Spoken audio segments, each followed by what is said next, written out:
I like to say it's a community. We have the House, Congressional Western Caucus, we have the Senate Western Caucus, and we have the Western Caucus Foundation. Together, we've built this community that has given the Western Caucus in Congress, a lot more visibility, a lot more power, and now leadership comes into those check-ins from the Western Caucus, like how are we on the issues? So this whole community has just really been built up. And the stakeholders and the sponsors, thank you. You help support us, support the members of Congress to do what they do and have more power to do what they're doing. So thank you all. We're going to kind of go with the flow here. We have people coming through at different times, so I will kind of move the program along.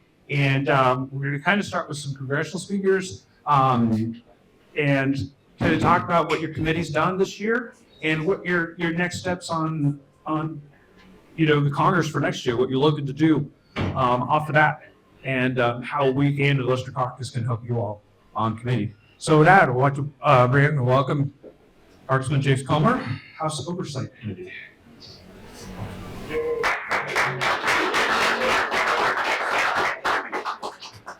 Well, thank you. I want to welcome everyone here this morning, and appreciate all the sponsors that are here, and it's great to work with this outstanding group of members that are represented here this morning. I'm James Comer. I'm chairman of the House Oversight Committee, and we were extremely busy during the last conference when the House flipped from Democrat to Republican. We said that we wanted to get back to our core mission, which is to identify waste, fraud, abuse, and mismanagement in the federal government. There's no shortage of that, especially under the Biden administration. We focused on a lot of good government policy initiatives. We passed a bill that no one really talked about until Musk and Ramaswamy started tweeting about it. We passed a bill that had bipartisan support in the House called the Show Up Act, and it does this little common sense thing that requires federal employees to actually come back into work and instead of teleworking. What the bill did, and it received bipartisan support. There were Democrats that voted for it in the floor too. It passed the House and went to the Senate, and of course Schumer wasn't interested in that. But what the bill does is gets federal employees back to pre-COVID telework policies. You're always going to have federal employees that don't work from home, and we'll use congressional, or they don't work in an office every day. We can use the congressional business model. We have field reps. They're going to be in their office some, but they're going to be out going to meetings and things like that. So they're not supposed to come to their office every day. They have an office, but they're supposed to be on the road. And if you're in the U.S. Department of Ag, you're always going to have employees that are supposed to go out and go on the farms and ranches and do things like that. They're not supposed to be stationed in an office all day. But there's a significant percentage of federal employees in Washington, D.C. in all those big buildings, whether it's the Department of Energy, the Department of Agriculture, the Education Department, the IRS, the list goes on and on, EPA. There's a significant percentage of the federal workforce that's not coming to work. And government, as we all know, is already not known for its efficiency to begin with. The efficiency and productivity of the federal workforce has gone down the toilet in the last few years. And we're going to reintroduce that bill. One thing that the House Oversight Committee is going to do next session is I've met with Elon Musk and Ramaswamy 2 times now, once in person, once on a Zoom, and we're going to try to be the committee to implement a lot of the DOGE initiatives. A lot of what they're wanting to do falls under the federal workforce. That's the legislative jurisdiction of the House Oversight Committee. So we're going to be focused on trying to do some good government things to make government more efficient, to try to eliminate waste, fraud, and abuse everywhere that's possible.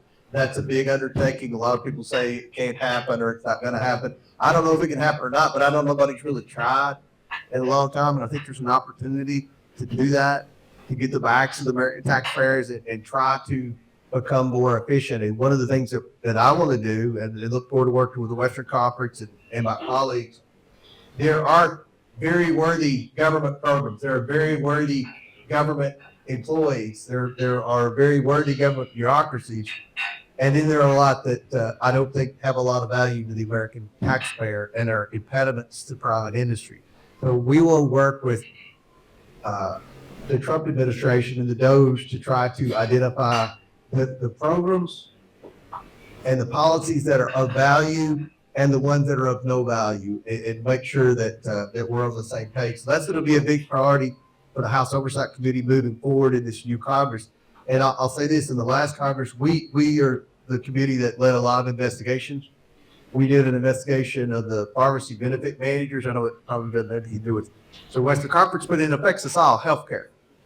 And we determined that there were these pharmacy middlemen that were put in place to lower the cost of prescription drugs, but in reality, they were actually increasing the cost of certain prescription drugs, especially in areas of oncology and very critical must-have pharmaceutical type areas for the average American. So we look forward to continuing to have investigations like that, substantive, that are bipartisan, that try to identify areas where the government can save money, because the federal government in Medicare and Medicaid spend a lot of money on pharmaceuticals.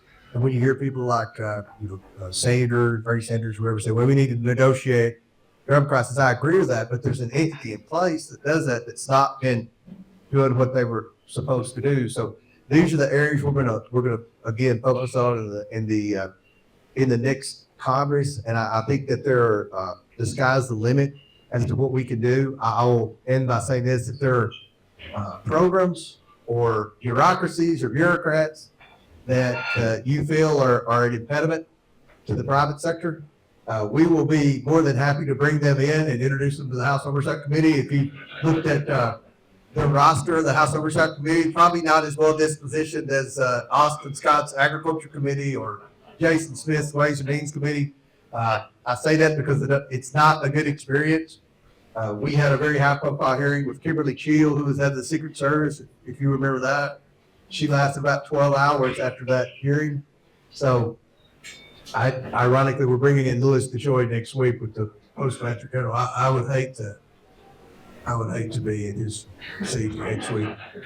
But we're gonna continue to do that over the next Congress. We look forward to working with the Western Caucus. So if there's anything that we can do to be of any assistance to anyone in here, any of the groups represented today, we want to do that. We believe in freedom. We believe in good government, and we certainly believe in trying to do everything we can to make government more efficient, to allow the private sector to flourish. You need rules and regulations, but we have bureaucracies that have taken the notion of rules and regulations and turned it on its head and interpreting it in a manner that's not in the best interest of the private sector, not interest of the American people. We want to do everything we can to make it better. So that's our goal next session. We look forward to working with everyone in here. Thank you for the invitation to be here.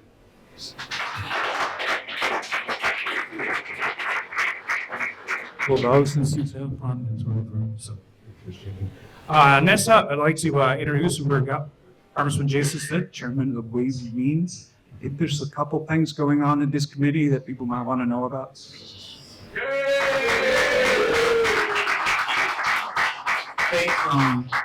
Appreciate it back there.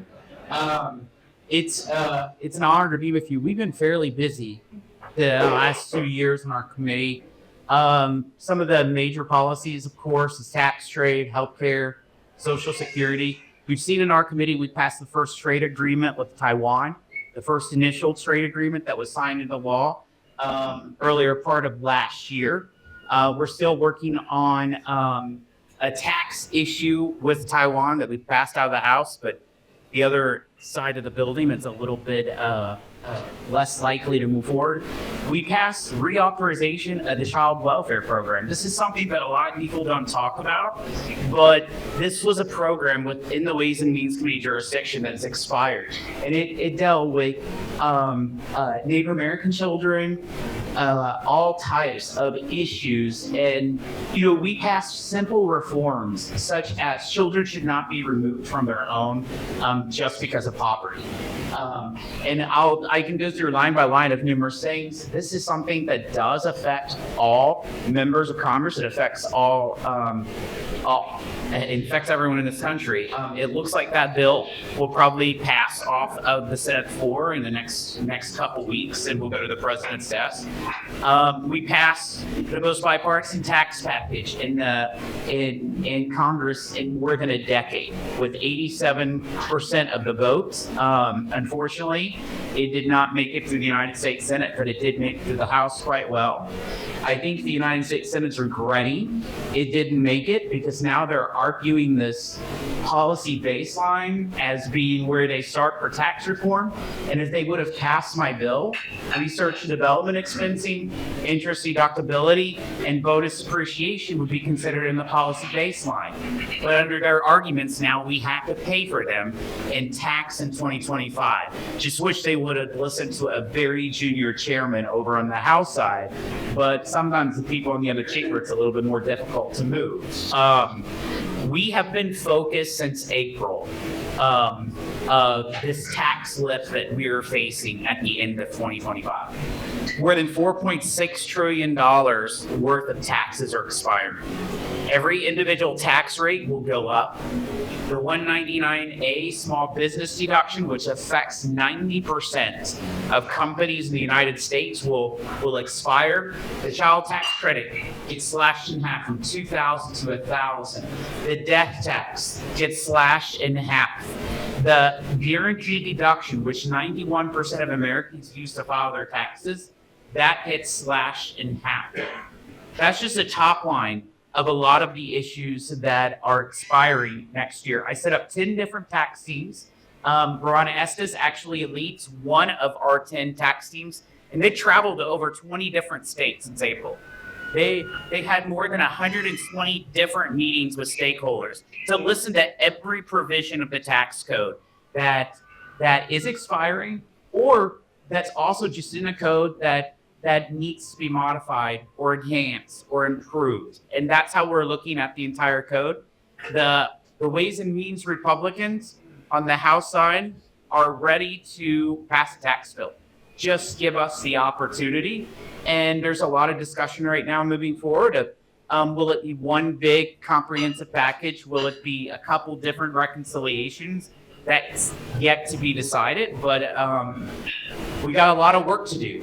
Trade will also be front and center this next Congress. Every time I talk to President Trump, he talks to me more about trade than he does tax. He campaigns very aggressively on using the tools of trade to open markets for our manufacturers, our farmers, and I think you're going to see more work in that area. So we're going to be extremely busy, tax, trade, all the economic policy, but also healthcare and a few things in Social Security. I will point out, when I took over the chairman of the Ways and Means Committee, I said that I wanted to make sure that the Ways and Means Committee was also viewed with one of their tasks, and that's oversight. And that's in fact what we did. In my first week as chairman, we set up the whistleblower hotline. And that whistleblower hotline led to 2 IRS whistleblowers that came forward on an investigation they were checking into of a very high profile individual. We didn't know that it was Hunter Biden, but it was Hunter Biden. And if you don't think the House Ways and Means Committee has been aggressive and made a difference in our oversight, just look at the press announcement from President Joe Biden on Sunday when he pardoned his son Hunter.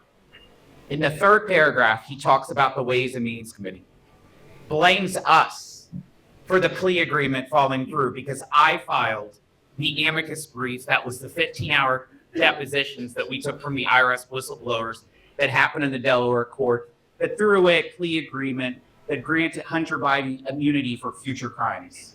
Would we all love to have a plea agreement of misdemeanors and any future crimes? I have never, as a lawyer, seen a plea agreement like that, but apparently that was political towards Joe Biden. So I'm pretty proud of the work the Ways and Means Committee. I'm proud of the work that we've done, and the best is yet to come. This is just the beginning. We're going to have a very productive next 2 years. Very excited about it. Thanks for having me.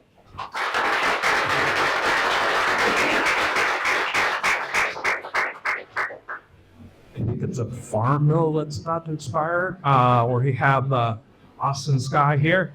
from me. So, Congressman.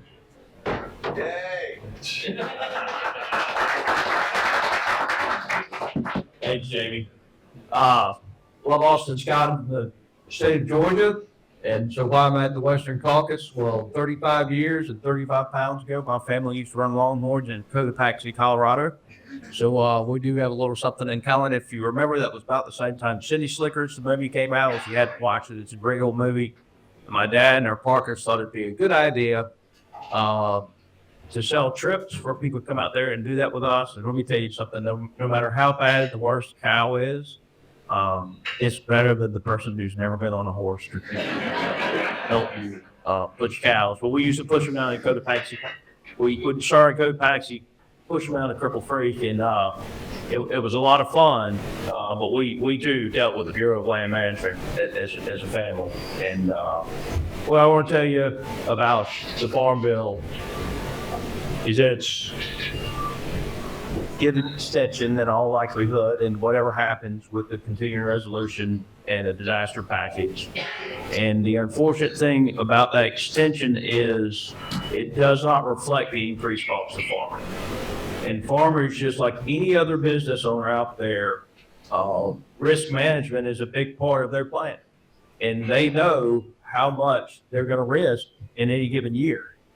And without an increase in the reference price of the Farm Bill, and what the reference price is the price of the value at which support will kick in. Without that increase, there's no real stop loss for the American farmer. The increased cost of fertilizer and fuel and labor and all of the other inputs that go into growing the food that we all eat. And my wife and I had breakfast this morning. It was a little more than it cost at Waffle House back home in the state of Georgia. It was priced breakfast, but I will tell you, the American farmer probably got maybe $1 or $2 from the meal that we pay for. Even if you go Waffle House, it's about $30 for 3 people to eat. Now in Tipton, I know that's supposed to, I take my 7-year-old, my 10-year-old, myself, it's $30 to eat at Waffle House now.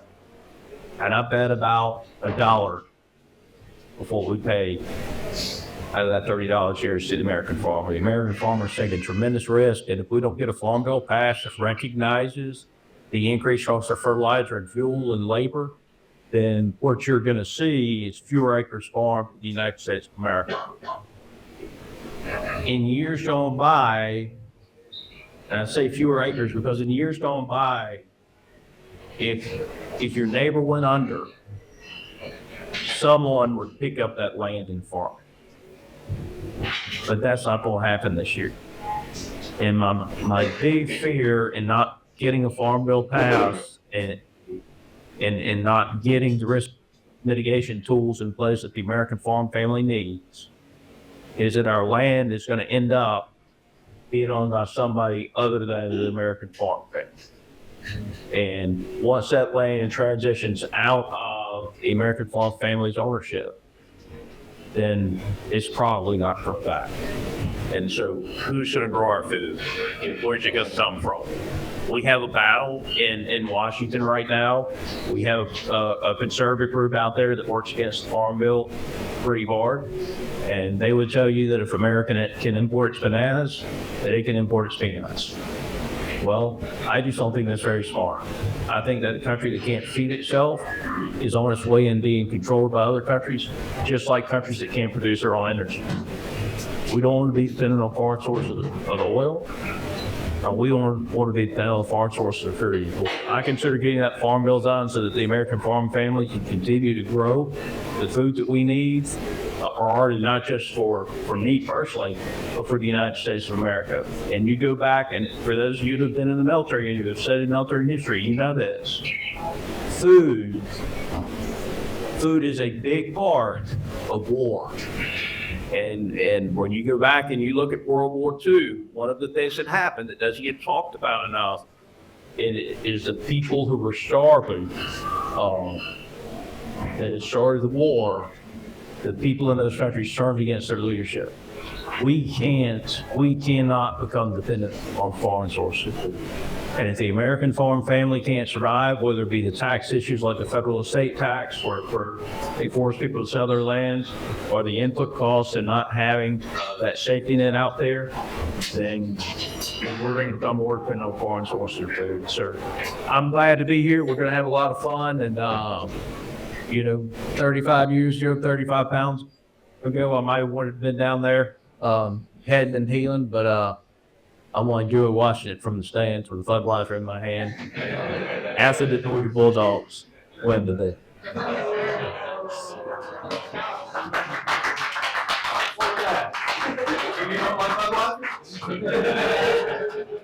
I know everybody fought for the Bulldogs.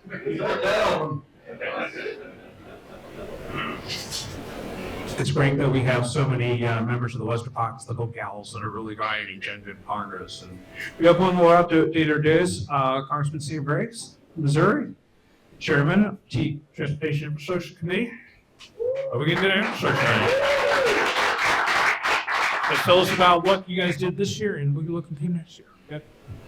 Yeah, thank you very much for the opportunity. It was a late night, so I was running a little bit behind.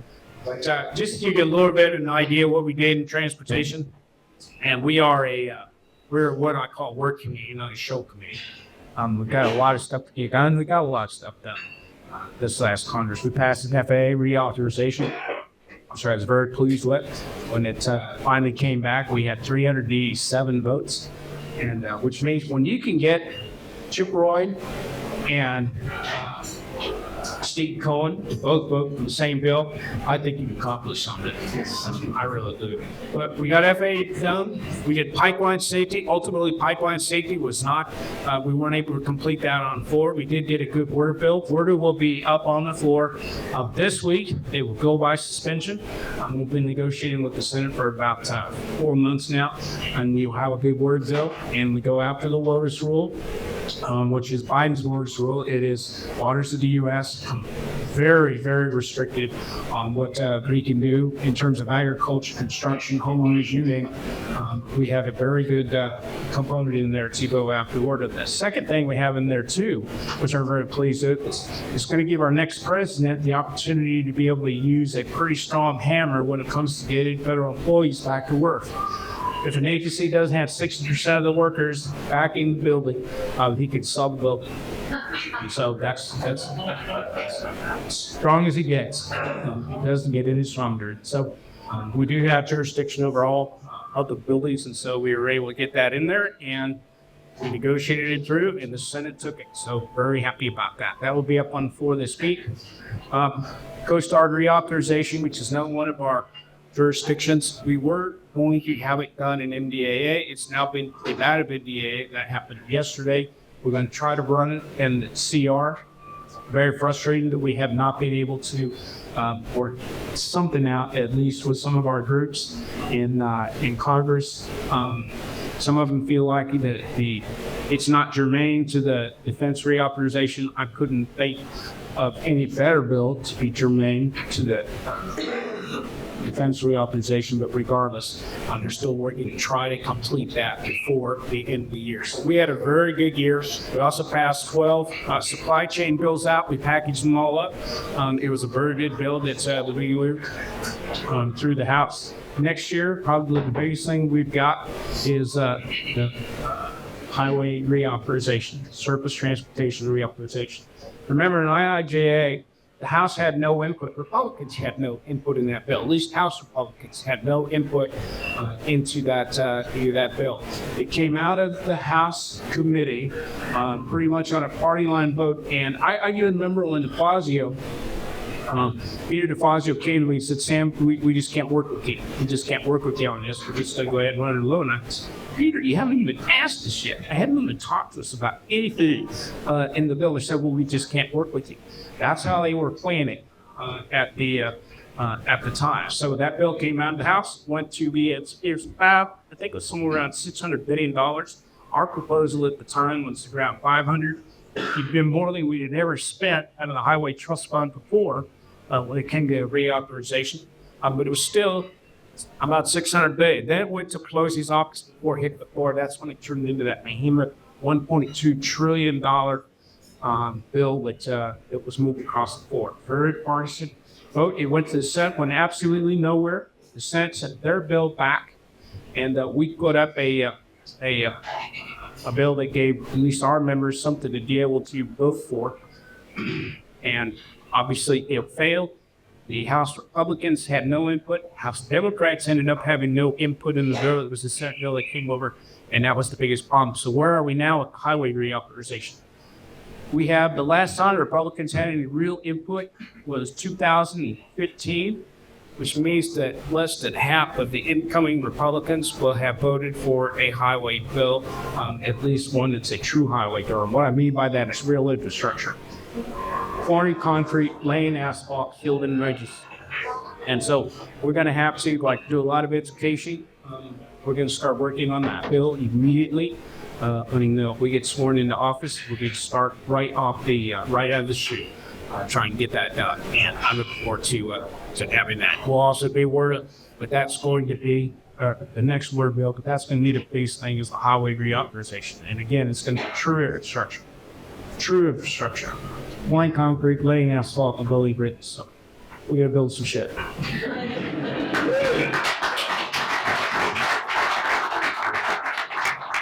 He's also one of the newest members of the Western Caucus. So we're real happy to have him here. And in peace to be joined by our Senate Chair from Wyoming, Cynthia. Just heard from the committee chairs that are here about what they're being up to next year, how they're going to move legislation. So I'll toss it over to you. Welcome, Marks. Well, fabulous. Welcome, everyone. The House does policy early and the Senate does personnel early. And so we are going to be in session for 10 straight weeks in the Senate to confirm nominees as quickly as we can. You know, I've met with Lee Zeldin. I'm on EPW. And so I handed him a list, 2 pages long, of initial thoughts about what needs to be done at EPA, and told him this would be the first installment of many coming to EPA from Western Caucus efforts.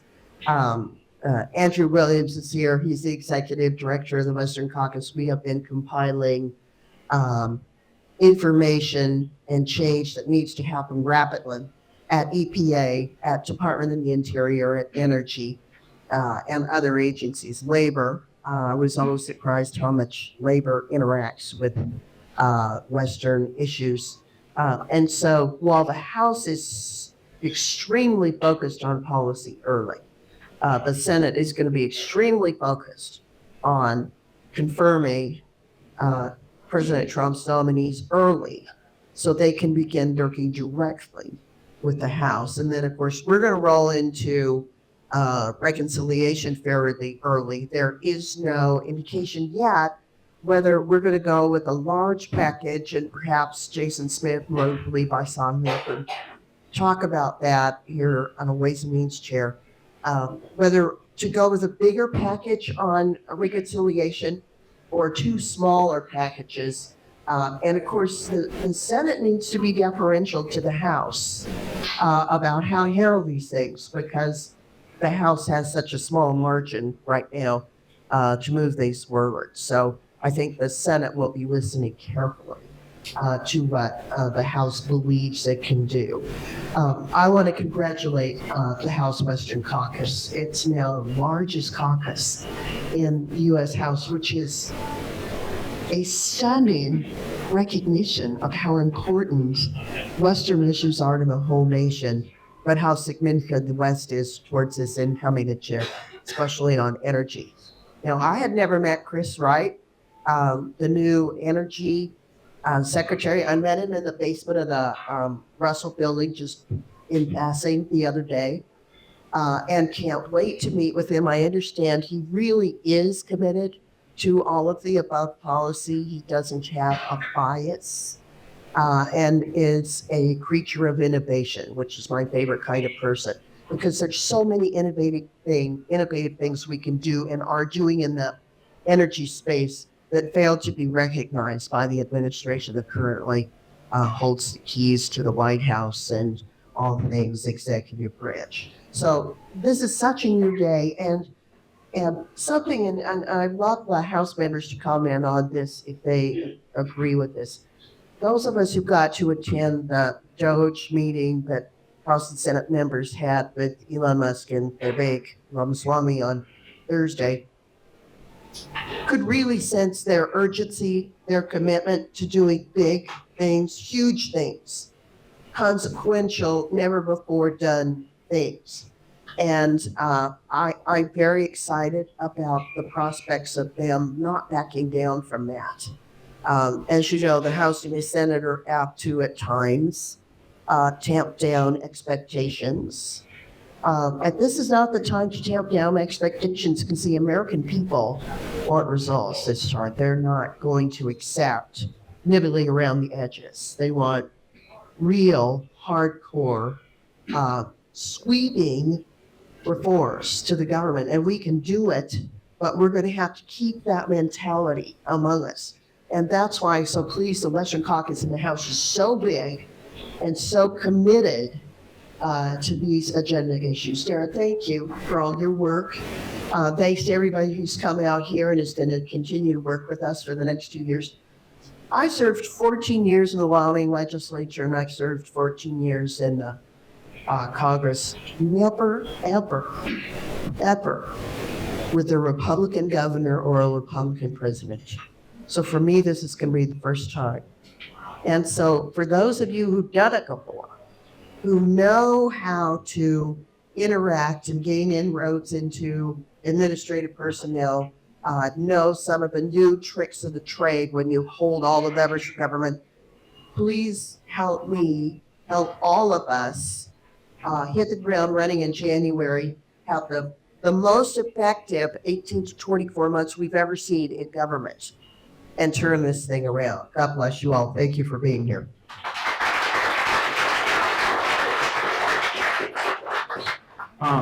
Being a matter, we are excited to have the Lieutenant Governor of Nevada here to welcome us and say a few words. So, Stavros Anthony, Lieutenant Governor of Nevada. Appreciate being in Louisiana and in hospitality. Bye. Well, good morning, everyone. Again, my name is Stavros Anthony. I'm honored to be the Nevada Lieutenant Governor, and I came down here personally to welcome all of you to our great state and to the greatest city in the world, Las Vegas. Who's been here for the first time to Las Vegas? That's awesome. Almost everybody's been here before, so you've spent your money, which is great. So what I thought I'd do is just spend a minute talking about the history of Nevada and the history of Las Vegas. This is going to be an hour and a half. So if you're here, I want you to understand our state. So we're a Nevada-born state. We grew up during the Civil War. That's when we were born.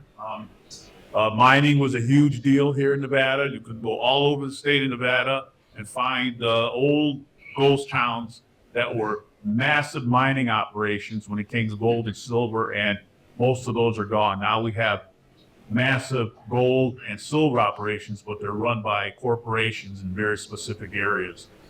So when all that died out, we were trying to figure out what Nevada was going to be, what our tax base was going to be, who were the people that are going to work here. So we did some very novel things here in Nevada. We legalized prostitution, which is not legal in our county, by the way, so make sure you understand that. We came up with quickie divorces, and we were making a lot of money during making quickie divorces, so that we decided, well, let's get them on the other side and do quickie marriages. So we made a lot of money doing that, and then in the 1930s, we decided to take a leap of faith and completely legalize gambling. And that took a long time to take effect. But it finally kind of made a foothold in Las Vegas, which was created because of gambling. And then the Strip started to form in the like the 40s and 50s and 60s. And I don't know if any of you remember back then, but we had the Hacienda, which is gone, the Stardust, which is gone, the Riviera, which blew up, the Landmark. All these have been blown up. The Landmark's been blown up. The Desert Inn has been blowing up. We just blew up the Tropicana Hotel 2 weeks ago. The Mirage across the street is now shut down because back then, people came here primarily to gamble. That was the reason. You didn't have conventions like this. You came here to gamble. There was some entertainment. You had your $1.99 breakfast, your $6.99 prime rib dinner. But people came here to gamble. That wasn't working out as well as we thought. So a guy named Steve Wynn, probably heard of Steve Wynn, built the Mirage across the street, and that changed the landscape of Las Vegas. And ever since then, we've been constantly reinventing ourselves here.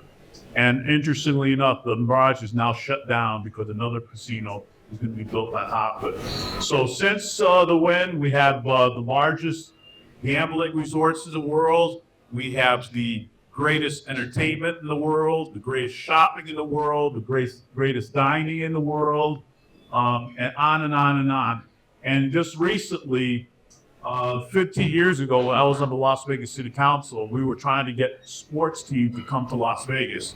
And every one of them said, hell no, you cannot mix gaming and professional sports. It'll be a disaster. It'll be corruption. And look at us today. We are the professional sports capital of the world. We have the Raiders, the Golden Knights, the Aces, NASCAR, F1, NFR starts tonight, which has been here in the last 10 years. We have professional volleyball. We have professional lacrosse, NASCAR. I'm trying to think of some other ones. We had Super Bowl last year. So this is a town that is constantly changing, and that's really kind of the beauty of Las Vegas. What are the things coming up in Las Vegas? Probably we're going to take over Hollywood from California. We're probably going to have a spaceport here for spaceport tourism, where you can shoot up in outer space, hang around up there a little bit, and then come back. We're going to pay a lot of money to do that. So that's the one thing about Las Vegas. You can constantly come back here and get a new experience. The rest of the state, we have the same issues as you do in the Western Caucus. Land is a huge deal for us. It's a pain in the butt to get the federal land to release land to us.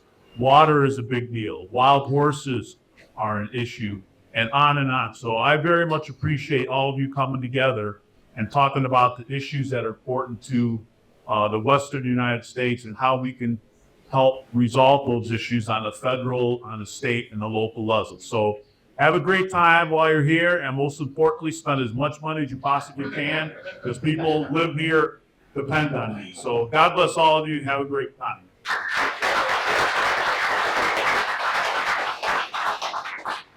One of the great things about the Western Caucus has been the growing over the last few years. Chairman Newhouse really supersized it with going out to executive director.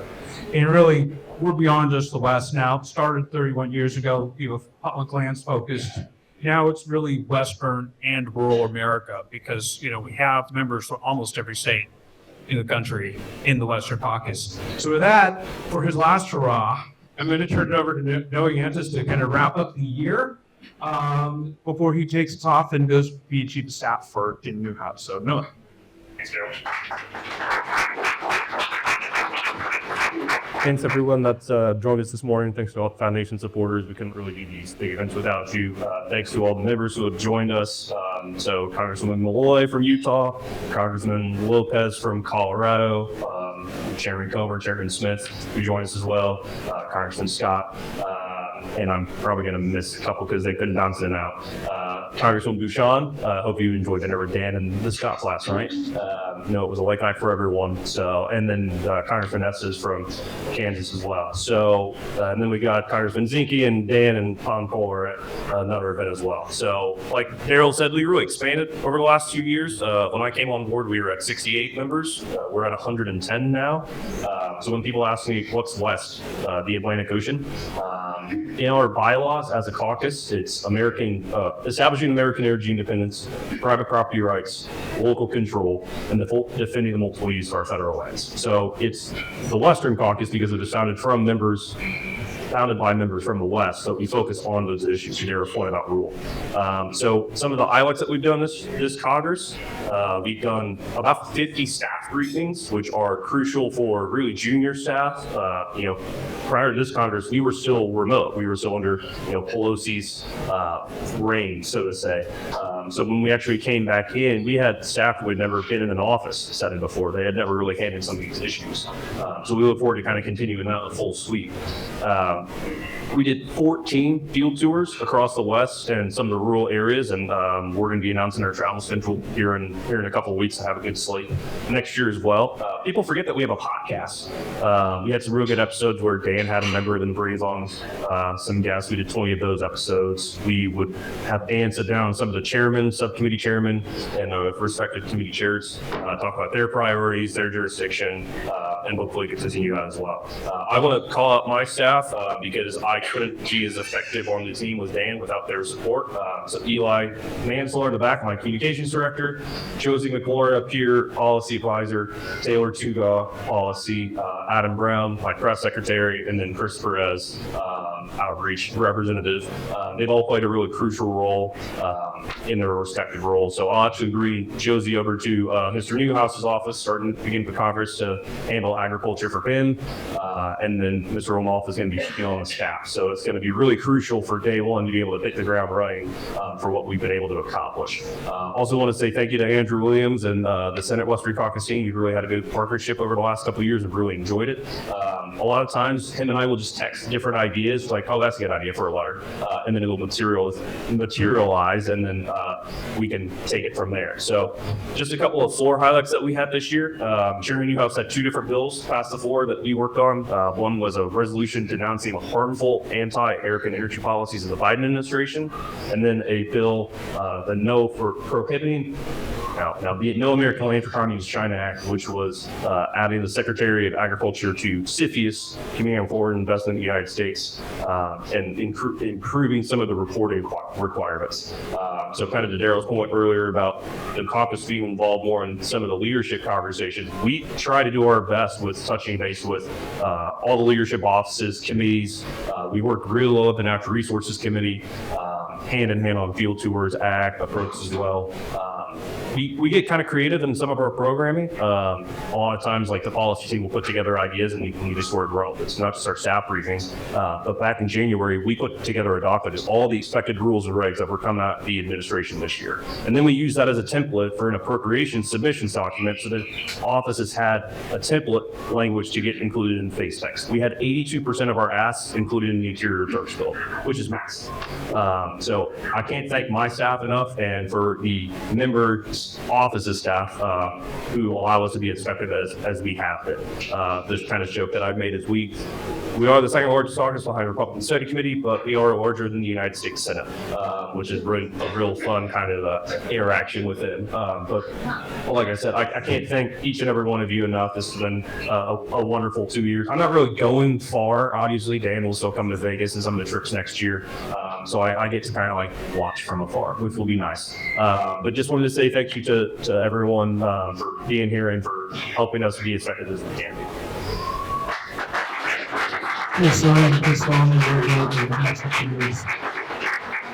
I'd like to call on Chairman-elect Rolfus, Chief of Staff, Mark Spanable, and talk about some of the thoughts going into next year.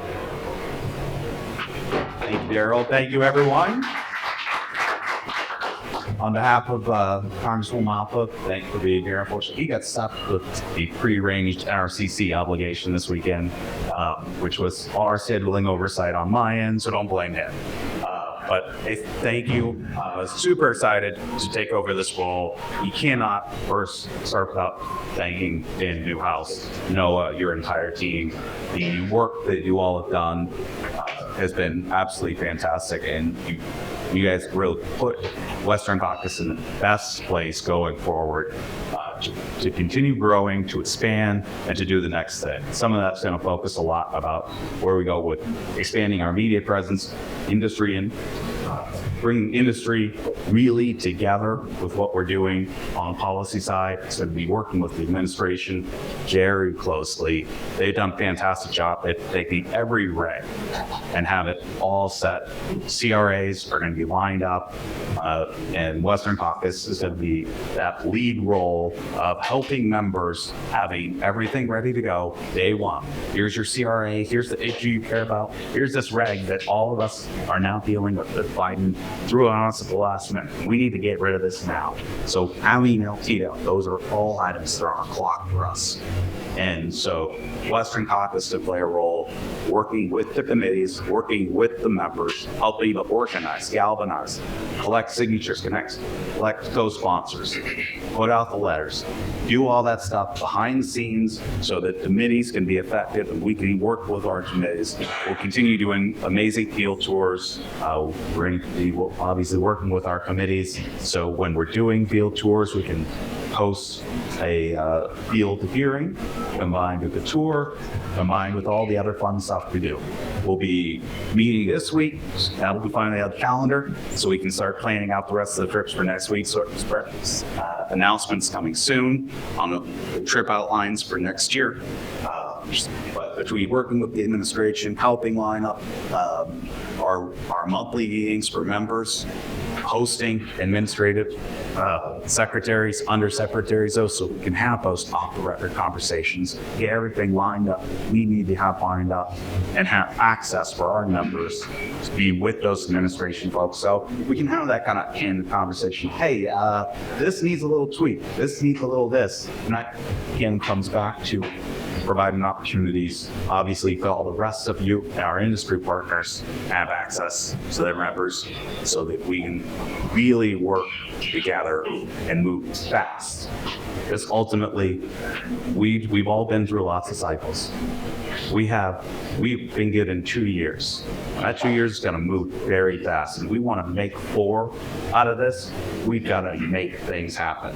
And so we view Western Caucus as that kind of outside glue and bring everything together, bring a little magic to help committees have everything they need lined up and feel like they have the support of the entire rural America delegation. Keep that on the front lines.